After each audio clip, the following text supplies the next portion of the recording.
శ్రీ విఘ్నేశాయ నమః, శ్రీరామాయ నమః, శ్రీ హనుమతే నమః. భక్తి ప్రేక్షకులకు స్వాగతం.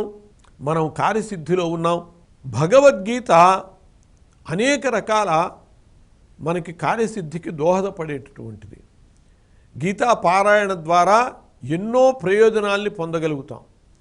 దాన్ని శాస్త్రము ఒక విధంగా చెప్పింది. 18 అధ్యాయాల వల్ల 18 విధములైనటువంటి కార్యసిద్ధిని మనం సాధించుకోగలుగుతాము అని చెప్పి, ఒక్కొక్క అధ్యాయం పారాయణ వల్ల ఒక్కొక్క కార్యసిద్ధి. ప్రథమోధ్యాయం అథ ప్రథమోధ్యాయ అర్జున విషాద యోగ అని చెప్పి ఏదైతే చెప్పుకుంటామో ఆ ప్రథమోధ్యాయం పారాయణ వల్ల పూర్వజన్మ పాపక్షయం అవుతుంది అని చెప్పబడ్డది. గత జన్మల పాపం కూడా ఈ ప్రథమోధ్యాయం పఠించటం వల్ల పోతుంది. అలాగే రెండవ అధ్యాయాన్ని పఠించటం వల్ల సుఖశాంతులు చేకూరుతాయి అని చెప్పబడ్డది. లోటు ప్రమాదము ఉన్నటువంటి వాళ్ళు ఆ రకమైనటువంటి అధ్యాయాల్ని పారాయణ చేసుకుని మనం ప్రయోజనం పొందటం కోసమని వీటిని తెలుసుకోవాలి. సుఖశాంతుల కోసమని రెండవ అధ్యాయం పారాయణ చేయాలి. అలాగే తన వారు చేసిన పాపాలు తొలగటం కోసమని మూడవ అధ్యాయం పారాయణ చేయాలని చెప్పబడ్డది. చిన్నపిల్లలు ఉన్నారు, వాళ్ళు రోగాలతో అనేక అనర్థాలతో బాధపడుతున్నారు. ఏ పాపాల వల్ల అలాంటి బాధపడుతున్నారో దాన్ని తొలగించాలి అంటే మూడవ అధ్యాయం పారాయణ చేయటం వల్ల అలాంటివి తొలగిపోతాయి. అట్లాగే 4వ అధ్యాయం పారాయణ చేస్తే భగవద్గీతలో 4వ అధ్యాయం వల్ల భయద్వేషాలు తొలగిపోతాయి. ఏదైనా ప్రమాదకరం భయకంపితమైనటువంటి పరిస్థితులు ఉంటే ఈ 4వ అధ్యాయం పారాయణ చేయాలి. అట్లాగే 5వ అధ్యాయం పారాయణ వల్ల మహాపాపాలు తొలగిపోతాయి.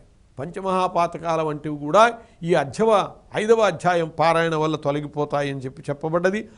6వ అధ్యాయం పఠించటం వల్ల పారాయణ చేయటం వల్ల జ్ఞానసిద్ధి చేకూరుతుంది.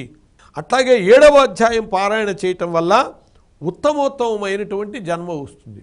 ఈ జన్మ ఎలా ఉన్నా అనేక కష్ట నష్టాలతో మనం ఇబ్బందులు పడ్డా వచ్చే జన్మైనా ఉత్తమ జన్మ రావాలి అని చెప్పి కోరుకునేటటువంటి వాళ్ళు ఈ 7వ అధ్యాయం పారాయణ చేస్తూ ఉండటం చాలా శ్రేయస్కరం.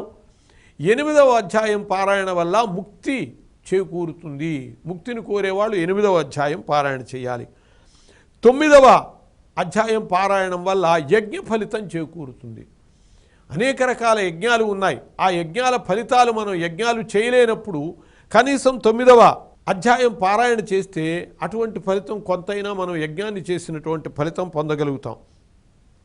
10వ అధ్యాయం దీనివల్ల మహదైశ్వర్యం చేకూరుతుంది, మహత్తరమైనటువంటి ఐశ్వర్యం చేకూరుతుంది. 11వ అధ్యాయం పారాయణ చేయటం వల్ల భూత ప్రేత పీడలు తొలగిపోతాయి. అలాంటి పీడలు ఉన్నటువంటి వాళ్ళు 11వ అధ్యాయం పారాయణ చేయాలి.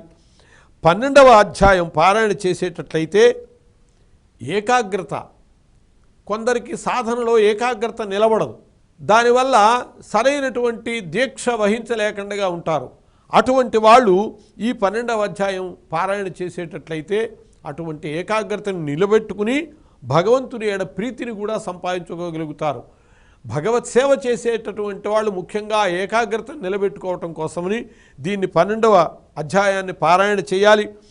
కోరినటువంటి ఫలితం సిద్ధించాలి అంటే సకల కార్యసిద్ధి, మనం ఏది కావాలనుకుంటే ఆ ఫలితం చేకూరుతుంది. అలాంటి సంకల్పిత కార్యసిద్ధి కోసమని 13వ అధ్యాయం పారాయణ చేయాలి అని చెప్పబడ్డది. 14వ అధ్యాయం పారాయణ వల్ల మహాశక్తి సమకూడుతుంది. శక్తి సంపన్నులం కావాలి అంటే 14వ అధ్యాయం అభ్యాసం పారాయణ చేయాలి.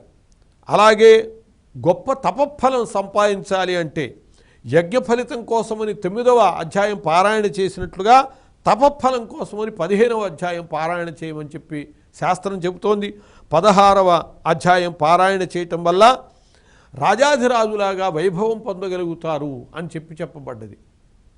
వైభవం కోరుకునేటటువంటి వాళ్ళు 16వ అధ్యాయం చేయాలి. 17వ అధ్యాయము అనేక వ్యాధుల నుంచి రక్షణ చేస్తుంది.